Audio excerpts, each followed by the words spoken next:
श्रीमद्वाल्मीकि रामायण उत्तरकांड अध्याय 28। मेघनाद और जयंत का युद्ध। पुलोमा का जयंत को अन्यत्र ले जाना। देवराज इंद्र का युद्ध भूमि में पदार्पण। रुद्रों तथा मरुदगणों द्वारा राक्षस सेना का संहार और इंद्र तथा रावण का युद्ध।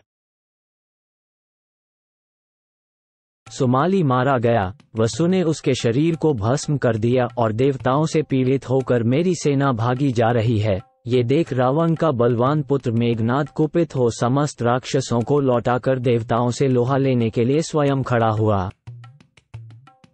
वो महारथी वीर इच्छानुसार चलने वाले अग्नितुल्य तेजस्वी रथ पर आरूढ़ हो वन में फैलाने वाले प्रज्वलित दावान के समान उस देवसेना की ओर दौड़ा।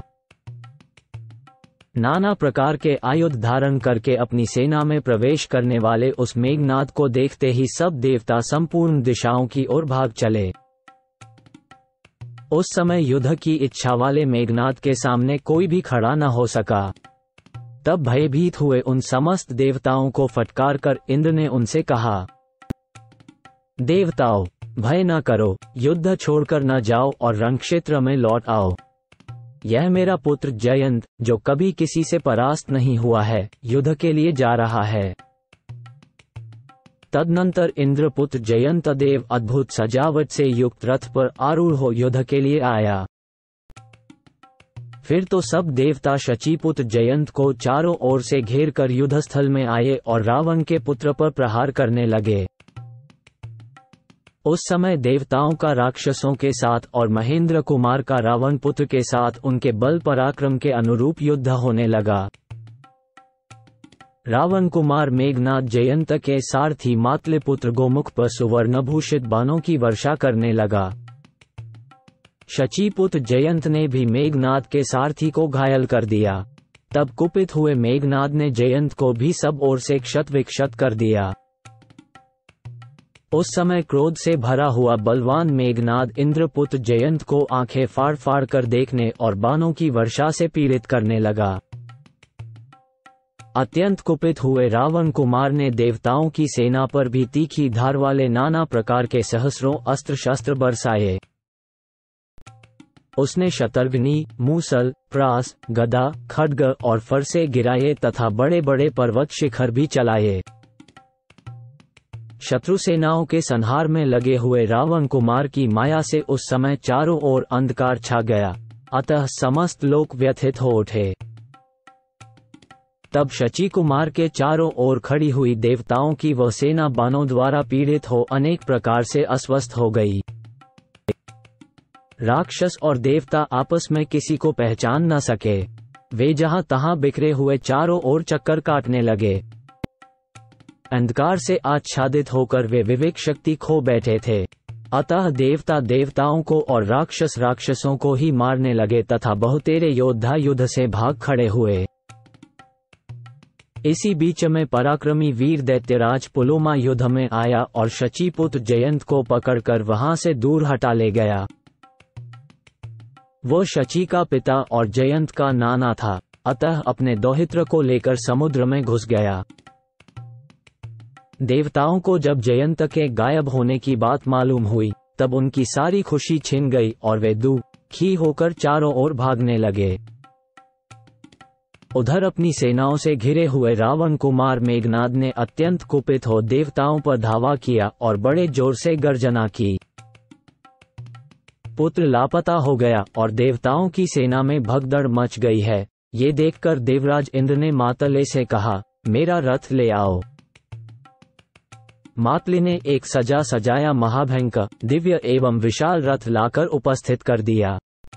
उसके द्वारा हाँका जाने वाला वो रथ बड़ा ही वेगशाली था। तदनंतर उस रथ पर बिजली से युक्त महाबली मेघ उसके अग्रभाग में वायु से चंचल हो बड़े जोर जोर से गर्जना करने लगे। देवेश्वर इंद्र के निकलते ही नाना प्रकार के बाजे बज उठे। गंधर्व एकाग्र हो गए और अप्सराओं के समूह नृत्य करने लगे। तत्पश्चात रुद्रों, वसुओं, आदित्यों, अश्विनी कुमारों और मरुदगणों से घिरे हुए देवराज इंद्र नाना प्रकार के अस्त्र शस्त्र साथ लिए पुरी से बाहर निकले। इंद्र के निकलते ही प्रचंड वायु चलने लगी। सूर्य की प्रभा फीकी पड़ गई और आकाश से बड़ी बड़ी उल्काएं गिरने लगी। इसी बीच में प्रतापी वीर दशग्रीव भी विश्वकर्मा के बनाए हुए दिव्य रथ पर सवार हुआ। उस रथ में रोंगटे खड़े कर देने वाले विशालकाय सर्प लिपटे हुए थे। उनकी नी श्वास वायु से वो रथ उस युद्ध स्थल में ज्वलित सा जान पड़ता था। दैत्यों और निशाचरों ने उस रथ को सब ओर से घेर रखा था। सम्रांगण की ओर बढ़ता हुआ रावण का वह दिव्य रथ महेंद्र के सामने जा पहुंचा। रावण अपने पुत्र को रोककर स्वयं ही युद्ध के लिए खड़ा हुआ। तब रावण पुत्र मेघनाद युद्ध स्थल से निकलकर चुपचाप अपने रथ पर जा बैठा। फिर तो देवताओं का राक्षसों के साथ घोर युद्ध होने लगा। जल की वर्षा करने वाले मेघों के समान देवता युद्ध स्थल में अस्त्र शस्त्रों की वर्षा करने लगे। राजन, दुष्टात्मा कुंभकर्ण नाना प्रकार के अस्त्र शस्त्र लिए किसके साथ युद्ध करता था, इसका पता नहीं लगता था। अर्थात मतवाला होने के कारण अपने और पराये सभी सैनिकों के साथ जूझने लगता था। वह अत्यंत कुपित हो दांत, लात, भुजा, हाथ, शक्ति, तोमर और मुदगर आदि जो ही पाता उसी से देवताओं को पीटता था। वह निशाचर महाभयंकर रुद्रों के साथ भिड़कर घोर युद्ध करने लगा। संग्राम में रुद्रों ने अपने अस्त्र शस्त्रों द्वारा उसे ऐसा क्षत विक्षत कर दिया था कि उसके शरीर में थोड़ी सी भी जगह बिना घाव के नहीं रह गई थी। कुंभकर्ण का शरीर शस्त्रों से व्याप्त हो खून की धारा बहा रहा था। उस समय वह बिजली तथा गर्जना से युक्त जल की धारा गिराने वाले मेघ के समान जान पड़ता था। तदनंतर घोर युद्ध में लगी हुई उस सारी राक्षस सेना को रणभूमि में नाना प्रकार के अस्त्र शस्त्र धारण करने वाले रुद्रों और मरुदगणों ने मार भगाया। कितने ही निशाचर मारे गए, कितने ही कटकर धरती पर लौटने और छटपटाने लगे और बहुत से राक्षस प्राणहीन हो जाने पर भी उस रणभूमि में अपने वाहनों पर ही चिपटे रहे। कुछ राक्षस रथों, हाथियों, गधों, ऊंटों, सर्पों, घोड़ों, शिशुमारों, वराहों तथा पिशाचमुख वाहनों को दोनों भुजाओं से पकड़कर उनसे लिपटे हुए निश्चेष्ट हो गए थे। कितने ही जो पहले से मूर्छित होकर पड़े थे, मूर्छा दूर होने पर उठे, किंतु देवताओं के शस्त्रों से छिन्न भिन्न हो मौत के मुख में चले गए। प्राणों से हाथ धोकर धरती पर पड़े हुए उन समस्त राक्षसों का इस तरह युद्ध में मारा जाना जादू सा आश्चर्यजनक जान पड़ता था। युद्ध के मुहाने पर खून की नदी बह चली, जिसके भीतर अनेक प्रकार के शस्त्र ग्राहों का भ्रम उत्पन्न करते थे। उस नदी के तट पर चारों ओर गीद और कौए छा गए थे। इसी बीच में प्रतापी दशग्रीव ने जब देखा कि देवताओं ने हमारे समस्त सैनिकों को मार गिराया है, तब उसके क्रोध की सीमा न रही। वो समुद्र के समान दूर तक फैली हुई देवसेना में घुस गया और सम्रांगण में देवताओं को मारता एवं धराशायी करता हुआ तुरंत ही इंद्र के सामने जा पहुंचा। तब इंद्र ने जोर जोर से टिंकार करने वाले अपने विशाल धनुष को खींचा।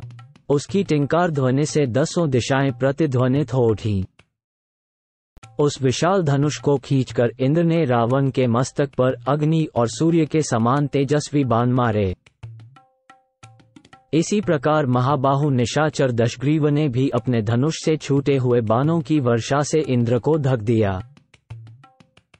वे दोनों घोर युद्ध में तत्पर हो जब बाणों की वृष्टि करने लगे, उस समय सब और सब कुछ अंधकार से आच्छादित हो गया।